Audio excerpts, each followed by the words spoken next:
Welcome to Doom the Dark Ages. Stand and fight.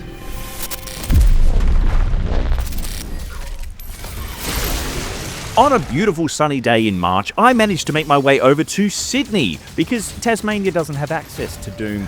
We're a bit behind the times. We're still running the original version.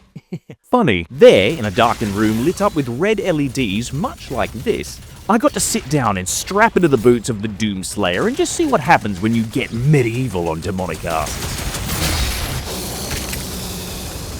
Now, as part of my press experience with Doom the Dark Ages, I had 4 curated experiences that were trying to tell me what to expect from Doom the Dark Ages. The first one was a traditional Doom experience. Boots on the ground, gun in one hand, but the newcomer, your shield in the other.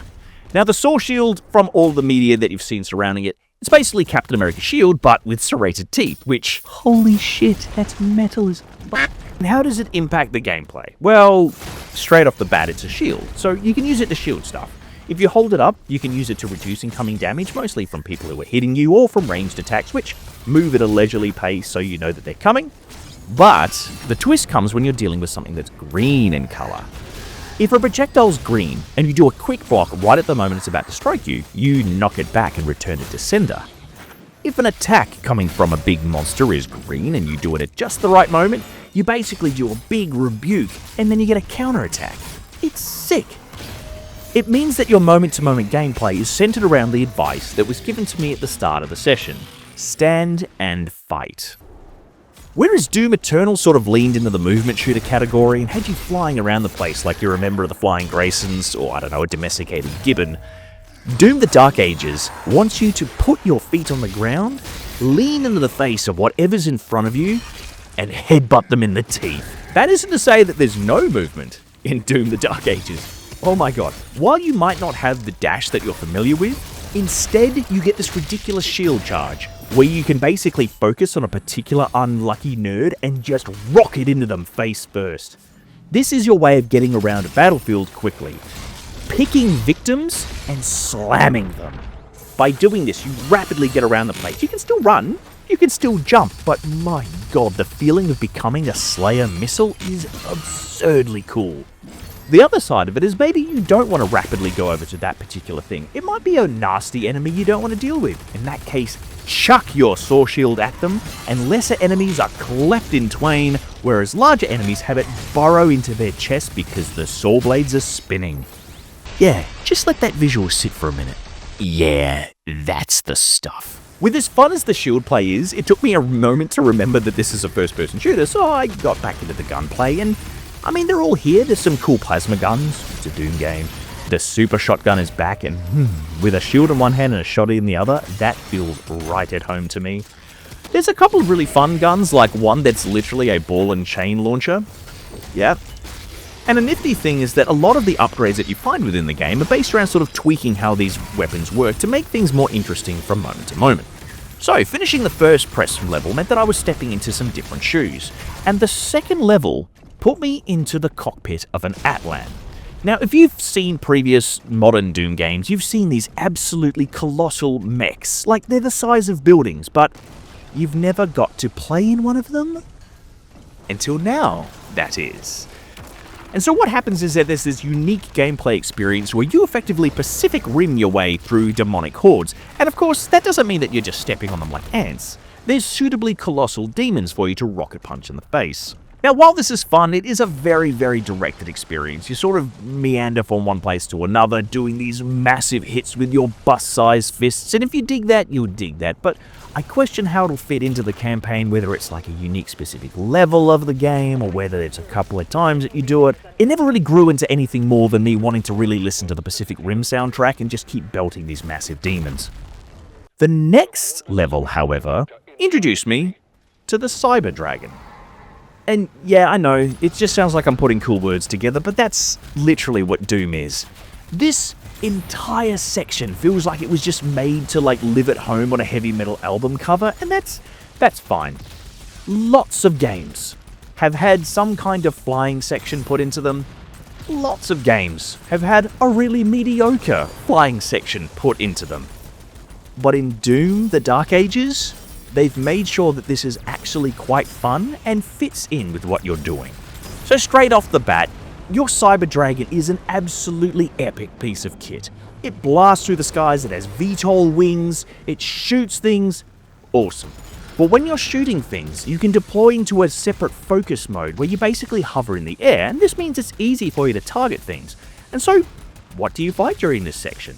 Giant demonic spaceships, of course. Now, at first I thought, great, this is a shooting gallery and I'm on a Cyber Dragon. That's fine. Until I realized that after you weaken the ships, the Doomslayer needs to jump off his dragon and then jump into the ship. And this is done, quite literally, by you diving down onto what is, I think, a demonic landing pad, and then it's back to boots on the ground regular Doom action. You fight your way through the ship, you find something that looks important, shield smash right through it, and the whole ship starts to explode. So where do you end up? Falling. And guess who catches you? Your sick Cyber Dragon! And then it's back to doing it again. That's cool. That means that this is a mechanic that takes place within the game world and leans into what you're expecting to do as part of Doom. A+ wouldn't change a thing. The final part of my experience took me to a battlefield, which it was described to me as being a bit more of an open world section for Doom. Now, don't freak out. I don't mean like Ubisoft open world. I don't mean like boring open world where it's like, hey, look at all the things that you could do if you figured it out. No. Take a Doom level, get rid of the corridors, and give people big open areas to smash and slay and slam. These areas work massively different because the objectives are open-ended for you to pick what you want to do first, and the enemies are all just sort of hanging about for you to do what you want. So basically, it's a Doom playground. Get your boots on the ground, have a look around, figure out what you want to do first, and do it. Around every corner there's more enemies, there's things to do, there's unique challenges. You might have an overarching objective like, stop the gore portals, but that's fine. You pick which gore portal you do first. There's Easter eggs to look for, there's secrets to explore, there's so many things to do, and you just get to pick how to do it. It's like a Doom buffet, and you choose where to start eating, and you eat as much as you want. It is awesome, and it feels like the kind of thing that I hope they lean into to have at least a couple of these, or even just release them as additional content, because chucking the Doomslayer into this massive open arena of different nooks and crannies and just saying, you know what, beat the piss out of whatever you want, however you want, just feels so good.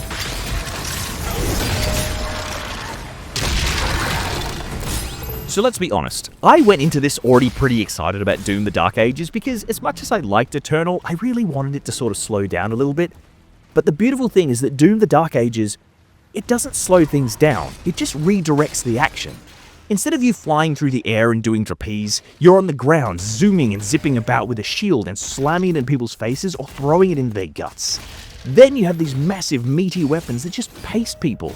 And people might feel like there's a concern that they've taken some of the focus away from glory kills, but trust me, you still get to press E and watch things play out in the gruesome way that you expect. It's just the difference is that it's not this sort of disjointed punctuation going through the poetry that is you trying to kill things. There's less full stops and more commas to how the Doomslayer does things now. So I have to say that this game is looking pretty freaking sick. I hope the Atlan's are more interesting than what they came out to me, because as fun as they were, I don't want to do that like for 20 minutes at a time.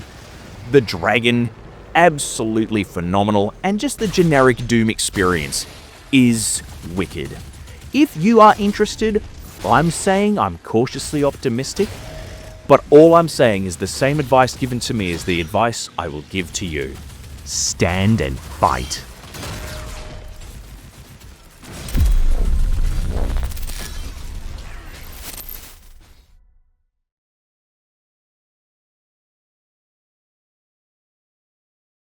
It's hard being an original Doom fan for one main reason.